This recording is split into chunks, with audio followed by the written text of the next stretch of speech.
오늘 주신 말씀은 히브리서 10장 19절에서 25절의 말씀이고요. 주신 말씀의 제목은 다시 시작하는 공동체라고 하는 제목으로 함께 은혜를 나누려고 합니다. 여러분, 오늘이 벌써 2월 26일이 됐네요. 2026년 세 번째 주일인 것 아십니까? 그리고 말씀드린 대로 2026년 1월 동안 4주 동안 저희가 우리 은혜를 기억하고 복음의 뿌리 내리라 라고 하는 주제의 말씀을 성경 말씀에 근거해서 여러분에게 좀 말씀을 드리려고 합니다. 오늘이 벌써 세 번째 주일이 됩니다. 잠깐 복습을 해보면 첫째 주일 우리는 에베네셀 하나님에 대해서 배웠습니다. 여호와께서 여기까지 우리를 도우셨다라고 하는 우리에게 굉장히 익숙한 말씀이었죠. 그런데 그 말씀은 사실은 우리의 이야기이기도 했습니다. 49년의 교회의 역사가 바로 에베네셀의 돌무더기였고 미스바에서 하나님께 돌아왔더니 센까지 하나님께서 도우셨다라고 하는 우리 모두의 미스바와 센 사이에 쌓여진 돌무더기, 에베네셀의 돌무더기가 바로 저와 여러분의 지나온 삶이었고 우리 교회의 49년이었다라는 말씀이었습니다. 우리 지난주에는 누가복음 4장을 통하여서 예수님께서 세례 받으신 후 첫 번째 말씀을 열어서 강해하셨던 이사야 본문을 통하여서 우리가 은혜를 받았습니다. 다름 아닌 주님의 은혜의 해, 희년의 선포가 바로 우리에게 주시는 말씀이었습니다. 포로된 자에게 자유를, 그리고 눌린 자에게 자유를 주셨다라는 것이죠. 놀라운 것은 구약의 희년은 50년마다 돌아오는 절기였지만 그 희년이 50년 1월 1일 날 선포되는 것이 아니라 대속죄 이래 선포가 되었다라는 사실이었습니다. 즉 예수 그리스도의 피가 아니면 온전한 회복이 없다라는 것이죠. 그리고 그 은혜를 받은 저와 여러분은 또 누군가의 보아스가 되어야 한다라는 말씀을 우리는 지난주에 확인했습니다. 자, 이렇게 에베네셀의 하나님, 우리에게 희년을 선포하시는 주님, 이 말씀을 들으면 오늘 세 번째 주일에는 당연히 이런 질문들이 있어야 합니다. 이 은혜, 이 자유함, 이 선포, 이것이 과연 오늘 우리의 삶에 어떻게 구체적으로 실천되어야 할까라는 질문과 성경의 답입니다. 우리가 이것을 함께 회복한다라고 하는 것이 과연 가능할까? 제가 지난주에도 잠깐 설명을 드렸었는데요. 여러분, 유대인들을 보면 안식일은 굉장히 잘 지키지 않습니까? 지나칠 정도로 안식일에는 그 열심이었습니다. 그런데 아무리 제가 자료를 봐더라도 안식년을 지켰다라는 이야기는 없습니다. 더더군다나 안식년의 안식년인 희년을 지켰다라는 기록도 없습니다. 왜 그럴까? 안식일 같은 경우에는 우리 개인의 영역일 수 있습니다. 얼마든지. 그렇죠? 그런데 안식년, 6년의 농사를 하고 7년째는 땅을 쉬게 한다라고 하는 게 안식년입니다. 그걸 포기할 수 있을까? 게다가 50년마다 빚지고 50년마다 팔았던 모든 토지와 모든 노동력들이 다시 리셋이 된다라고 하는 이 안식년, 희년. 그래서 모든 토지의 주인은 인간이 아니라 하나님이시고 우리는 이 토지를 이용할 뿐이라고 하는 절대적인 하나님의 주권에 대한 고백이 있어야만, 혼자만의 고백이 아니라 공동체의 고백이 있어야만 이루어지는 것이 안식년과 희년의 시행 아니겠습니까? 그런데 안식일이 그렇게 잘 지키던 이스라엘 백성들이 안식년을 지켰다, 희년을 지켰다라는 기록은 거의 찾아볼 수가 없습니다. 혹시 우리도 그런 건 아닌가? 혹시 우리도 개인적인 차원에서의 믿음과 개인적인 차원에서의 신앙과 개인적인 차원에서의 하나님과의 관계는 우리가 어떻게 하든 정성을 다하여서 지키려 하고 있지만 우리 공동체, 신앙의 공동체에서 서로가 서로를 돌아보는 신앙 공동체에서의 믿음의 발걸음은 혹시 어딘가 막히진 않을까라고 하는 질문이었습니다. 그런데 그 질문에 대해서 우리의 현실에 대한 질문에 대한 하나님은 오늘 본문 히브리서 10장을 통하여서 답을 주고 계십니다.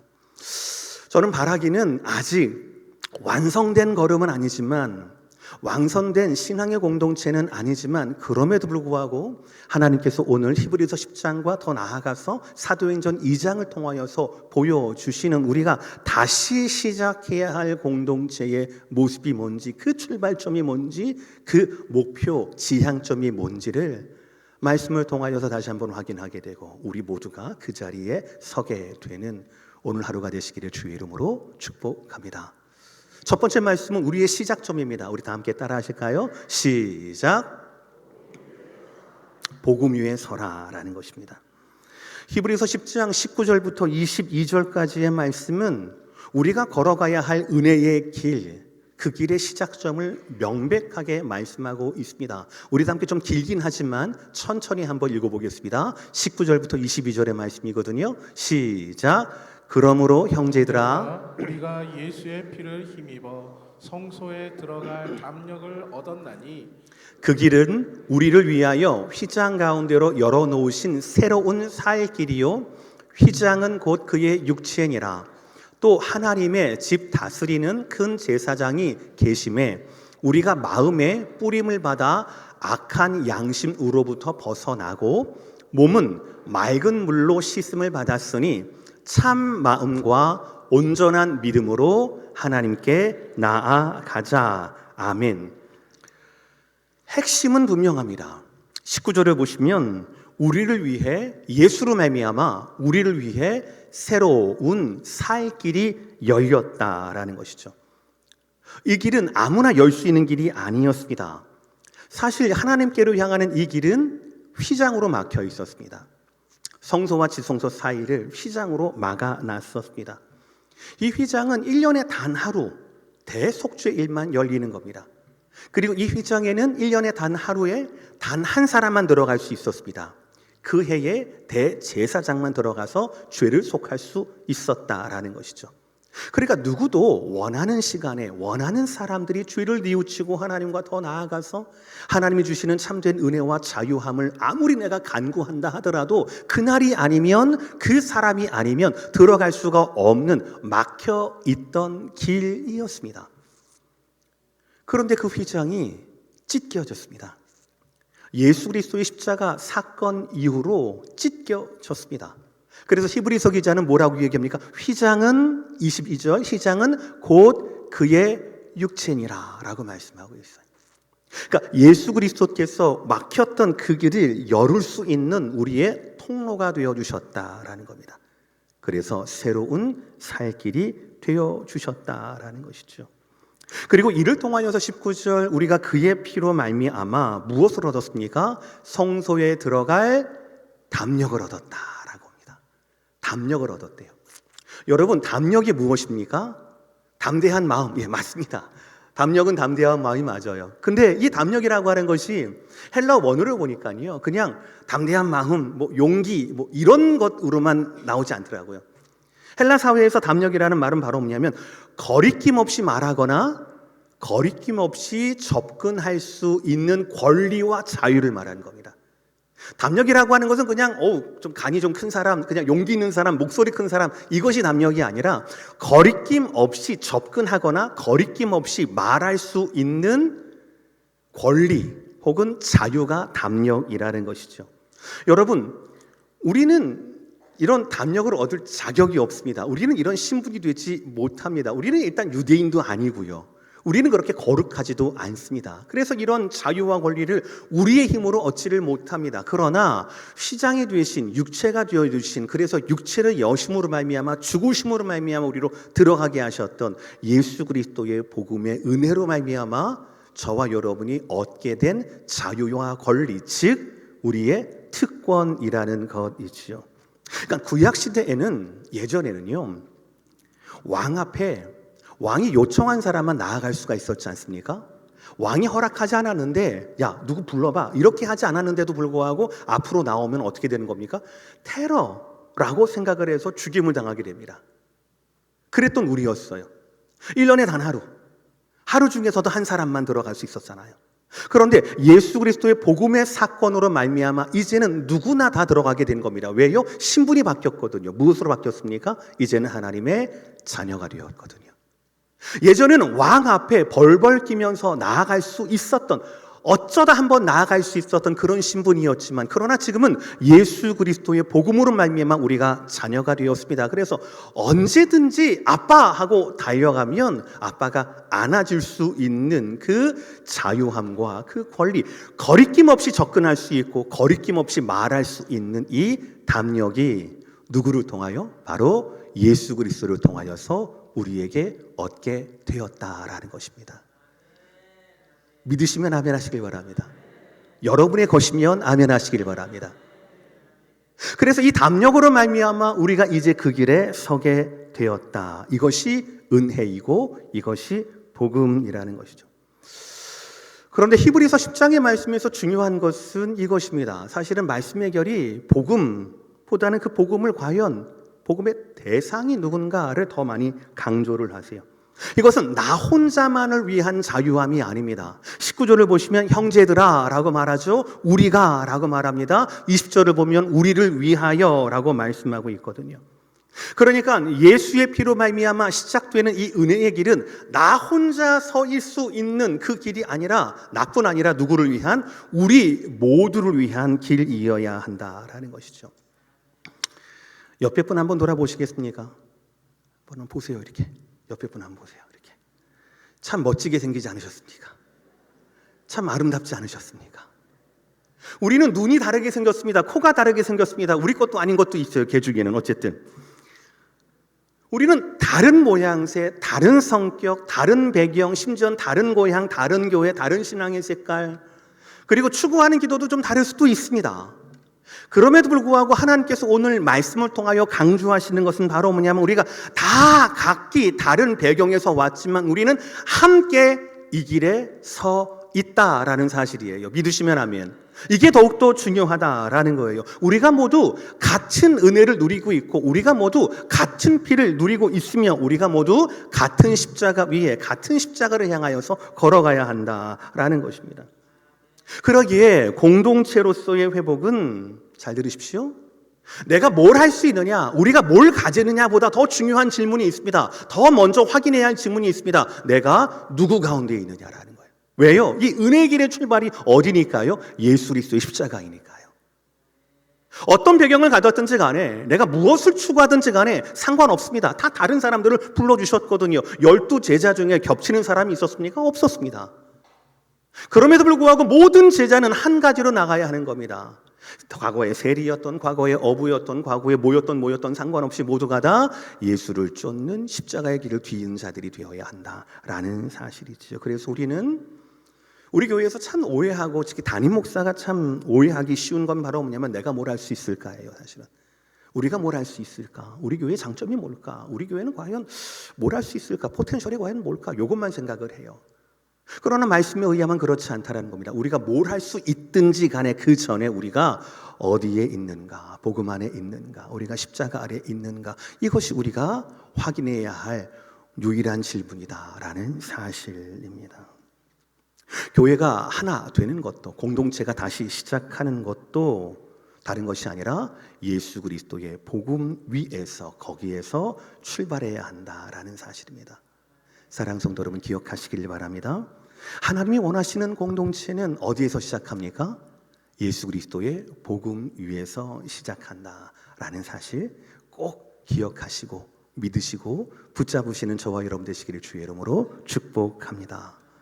두 번째 말씀은, 복음에서 출발한 우리 공동체는 바로 뭐냐면, 공동체 안에서 우리는 소망을, 서로를 붙들어야 한다라는 겁니다. 개인이 아니라 공동체 안에서 우리는 소망을, 그리고 서로를 붙들어야 한다라는 것이죠. 예수님으로 말미암아 시작된 이 은혜의 길, 그러면 어떻게 우리가 이 길을 살아가야 할까에 대한 질문이 나오고, 거기에 대한 답을 오늘 보면 23, 24, 25절의 말씀은 자세히 설명합니다. 공동체를 강조를 많이 하세요. 23절의 말씀 보고 확인합시다. 시작. 또 약속하신 이는 믿으시니 우리가 믿는 도리의 소망을 움직이지 말며 굳게 잡고 라고 되어 있습니다. 우리가 믿는, 내가 믿는이 아니에요.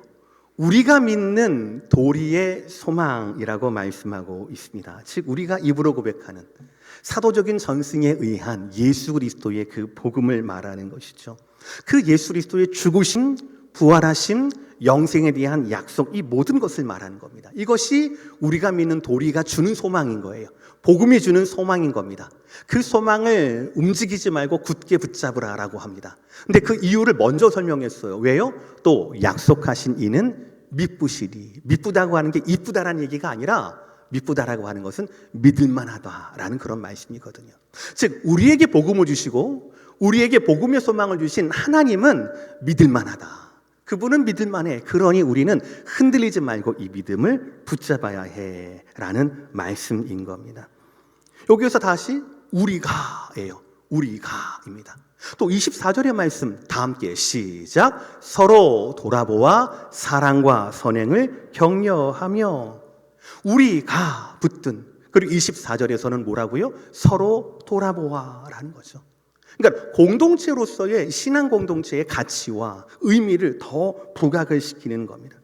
돌아본다라는 말은 원어로 주의 깊게 살펴본다라는 뜻입니다. 휙휙휙 지나가는 것이 아니라 주의 깊게 어텐션을 두면서 깊게 들여본다라는 겁니다. 내가 아니라 서로를. 그래 그 사람의 영적인 상태를, 그 사람의 필요를, 그 사람의 아픔을 진심으로 돌아본다라는 의미가 되는 겁니다. 여러분, 저는 이것이 희년의 공동체의 모습이라고 생각을 합니다.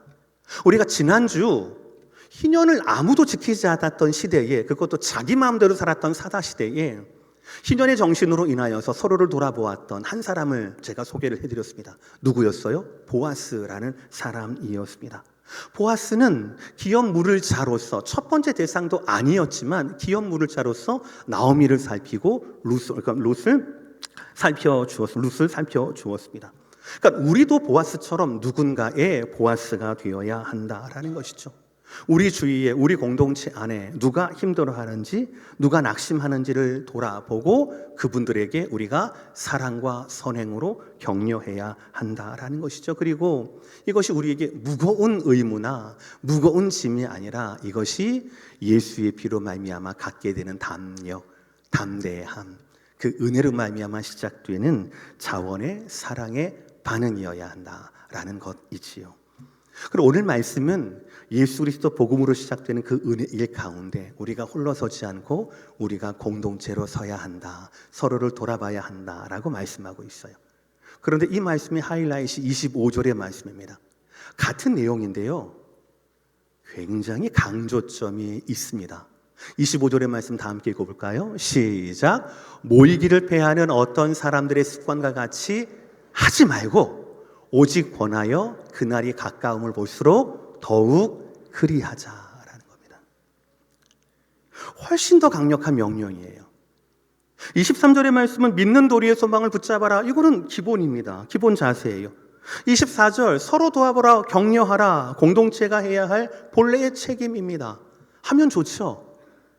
그러나 25절의 말씀은 흐름은 똑같이 공동체를 강조하는 것인데 25절은 모이기를 패하는 어떤 사람들의 습관과 같이 하지 말고 라고 얘기해요. 신앙의 개인화, 신앙의 사유화, 이런 것들에 대해서 경계하라라는 것이죠. 반대로 모이기를 더욱 힘쓰라, 더욱 그리하라라고 얘기합니다. 굉장히 단호하게 말씀을 하죠. 근데 여러분 왜 그럴까요? 2000년 전에도 정말 2000년 전 초대교회는 죽음으로써 목숨을 걸고 예배를 드렸던 공동체 아니었습니까? 근데 그때에도 불구하고 자기의 신앙의 공동체로부터 멀어지는 사람들이 있었다라는 반증입니다. 아마 다 이유는 다양했을 겁니다. 초대교회였기 때문에 언급드린 대로 아마 사회적인 핍박이 있었을 겁니다. 당장 생각해도 그렇지 않습니까? 내가 마음속으로 하나님을 믿고 예배하고 예배하는 사람으로서 예수님을 주님으로 고백하는 그 신앙을 가진 것과 신앙 행위를 하는 것, 신앙 활동을 하는 것, 신앙 생활을 하는 것은 좀 다른 의미입니다. 신앙 생활을 하다가 만약에 내가 교회에 관계되어 있는 것이 관계 단국에 걸리거나 했을 때 그 책임을 내가 다 져야 되거든요. 이거 굉장히 리스크한 일이죠. 너무너무 위험스러운 일입니다. 그러니 당연히 어쩌면은 또 지혜로운 방법으로 교회는 참석하지 않고 예배는 나가지 않고 신앙만 내가 간직하겠다라는 분이 계실 수도 있습니다. 그렇죠? 또 신앙 공동체 가운데 실망할 수도 있습니다. 내가 원하는 뭔가가 있었는데 서로 돌아보라고 얘기했는데 왜 나를 돌아보지 않느냐라고 하는 그런 마음이 있을 수도 있지요.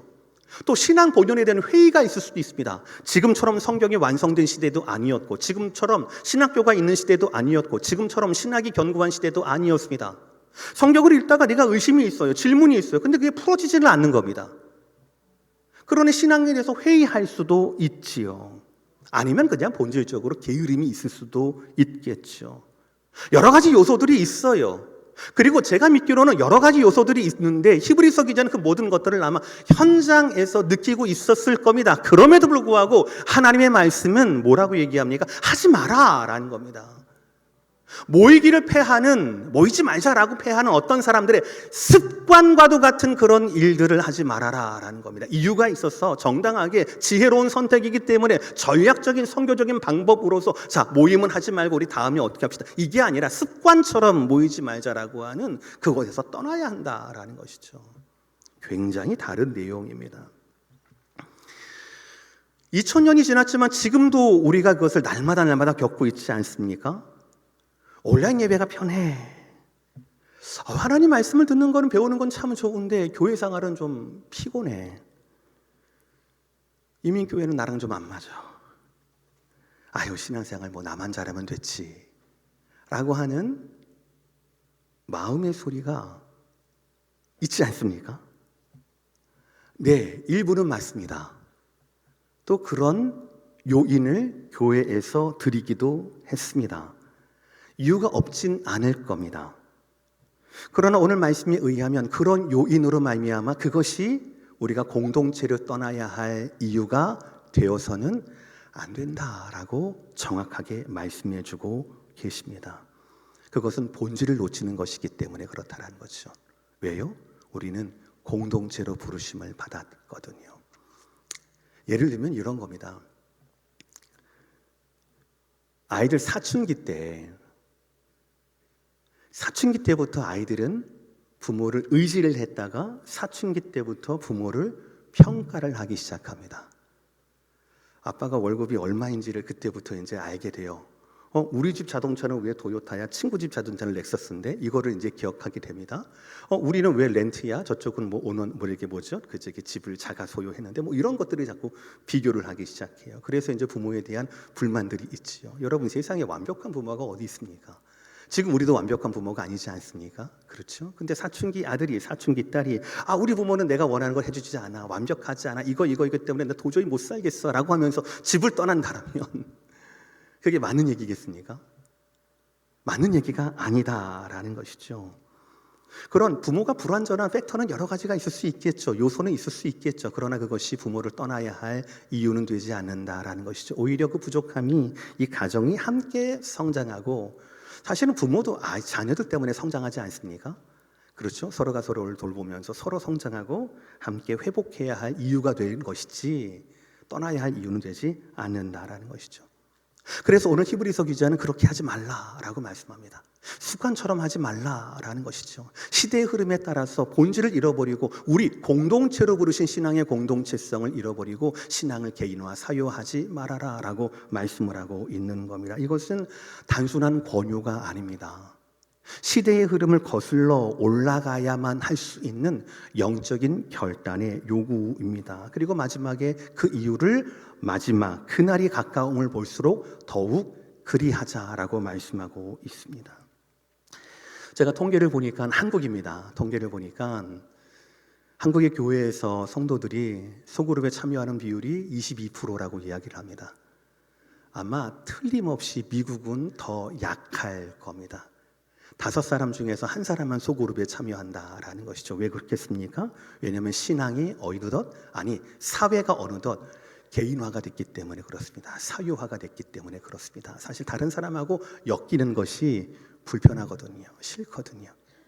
그래서 우리는 그런 시대 가운데 소그룹에 들어가는 것, 그리고 공동체 생활을 하는 것이 마치 우리 가운데 선택할 수 있는 것처럼 여겨지는 시대에 살고 있습니다. 이해하시지요? 그런데 오늘 말씀은 뭐라고 해요? 그런 습관에서 벗어나라라고 말씀하시고 점점 더 개인화가 될수록 점점 더 탈공동체화가 될수록 더욱 모이기를, 더욱 서로를 돌아보기를, 더욱 서로에게 사랑과 선행으로 격려하기를 애써야 한다라고 분명하게 말씀하고 있다라는 사실입니다.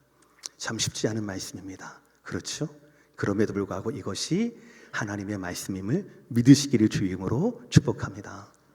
마지막 세 번째 말씀이에요. 자, 그러면 우리가 좋은 얘기는 다 들었습니다. 그러면 어떻게 현실에서 이게 나타날 수 있는가? 삶으로 살아내야 하는데 과연 그것이 어떤 모습일까? 바로 사도행전 2장의 초대교회 모습이 그런 모습이다라는 것이죠. 근데 오해하지 마시길 바랍니다. 사도행전 2장과 4장에 나와 있는 예루살렘 교회 초대교회이거든요. 그런데 이 예루살렘 교회 초대교회가 영원하진 않았어요.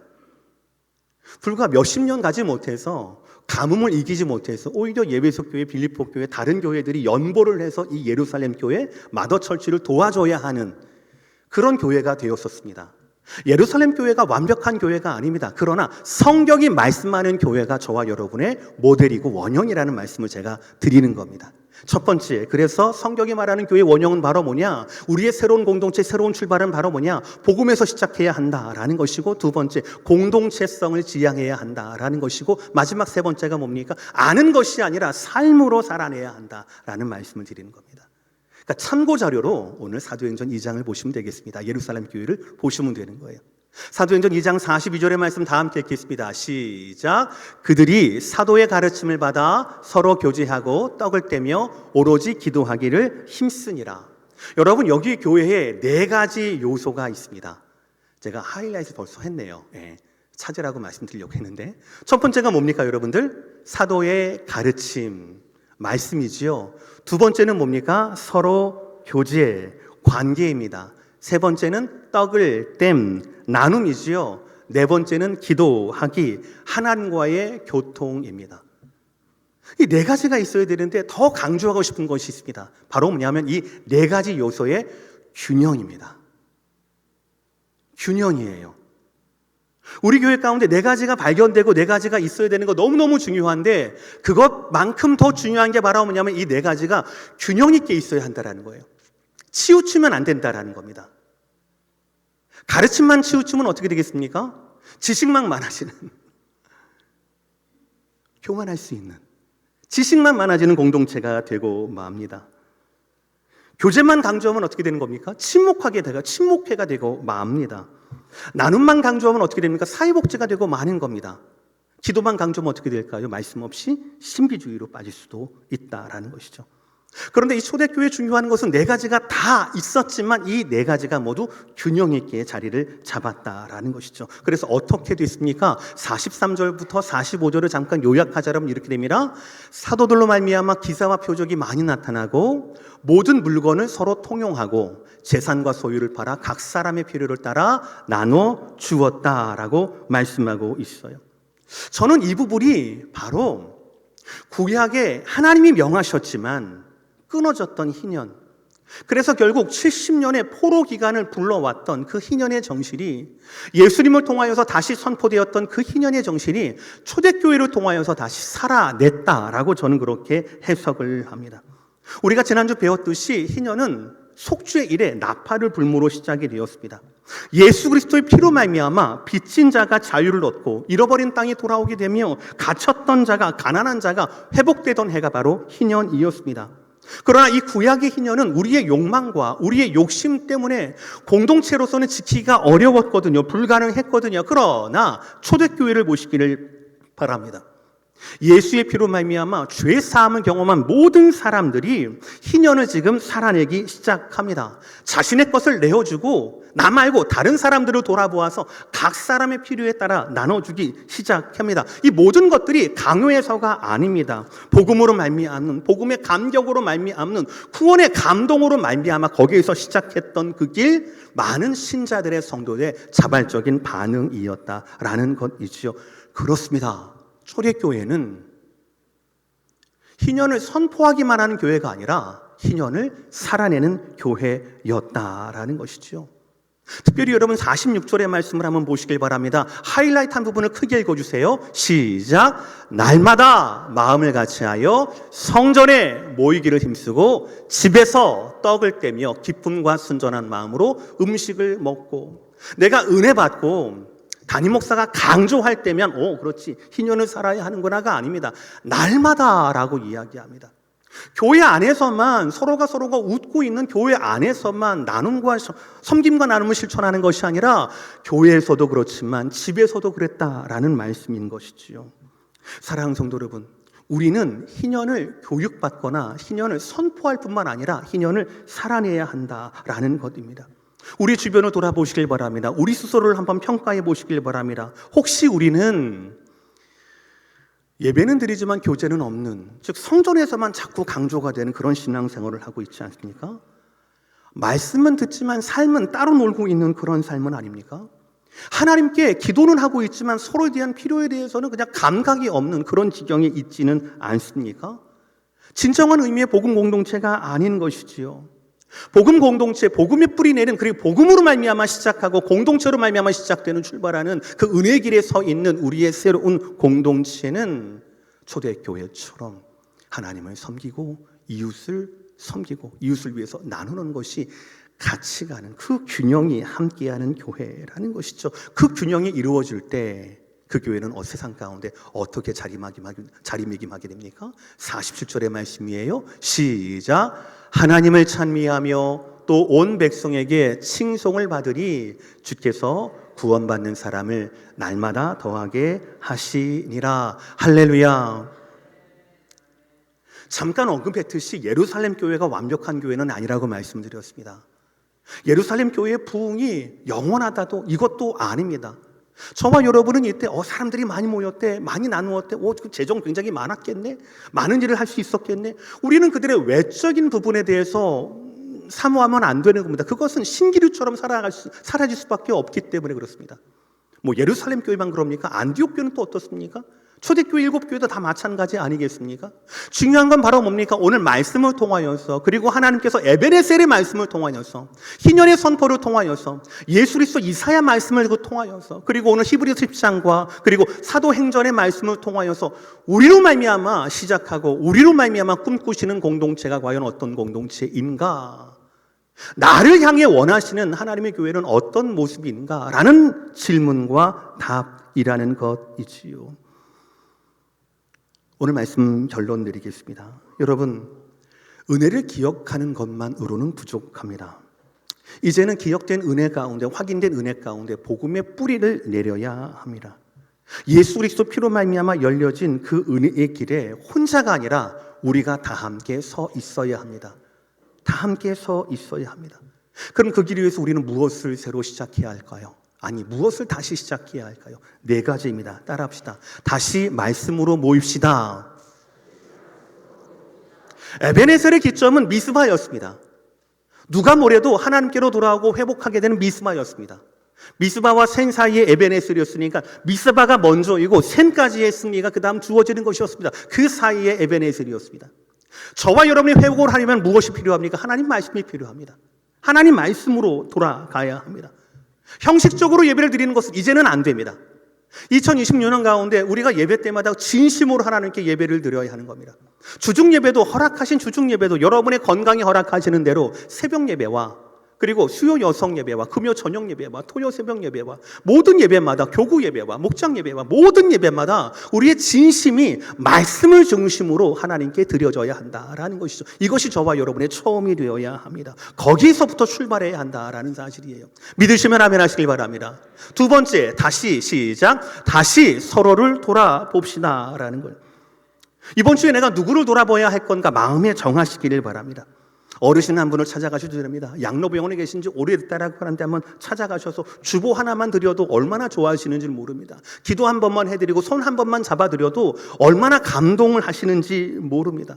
또 젊은 분에게 전화하셔서 요즘 어떻게 지내는지, 도와줄 건 없는지, 혹시 애 맡기고 영화 보러 갈 거면 나한테 맡겨달라고 그런 말을 전해주시길 바랍니다. 애를 안 맡아도 돼요, 여러분들. 그런 말 한마디가 얼마나 우리 젊은 세대들에게 위안이 되는지 모르네요. 요즘 젊은 세대들은 절벽 세대라고 얘기를 해요.